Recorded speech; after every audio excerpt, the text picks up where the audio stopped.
حضرت ابو ہریرہ رضی اللہ تعالیٰ عنہ سے روایت ہے کہ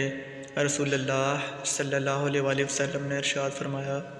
ہر مسلمان دوسرے مسلمان کا بھائی ہے، اس پر کوئی ظلم و زیادتی نہ کرے، اور جب وہ اس کی مدد و اعانت کا محتاج ہو تو اس کی مدد کرے، اور اس کو بے مدد کے نہ چھوڑے، اور اس کو حقیر نہ جانے، اور نہ اس کے ساتھ حقارت کا برتاؤ کرے، کیا خبر کہ اس کے دل میں تقویٰ ہو،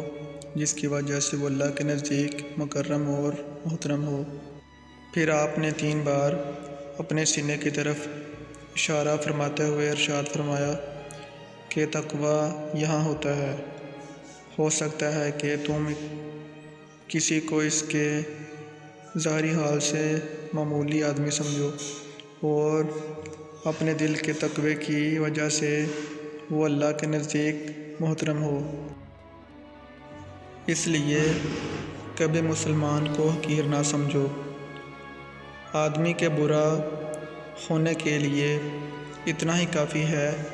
کہ وہ اپنے مسلمان بھائی کو حقیر سمجھے اور اس کے ساتھ حقارت سے پیش آئے۔ مسلمان کی ہر چیز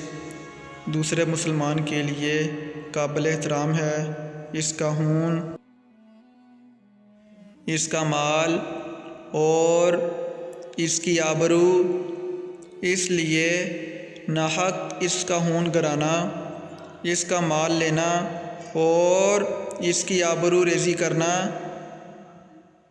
یہ سب حرام ہے۔ صحیح مسلم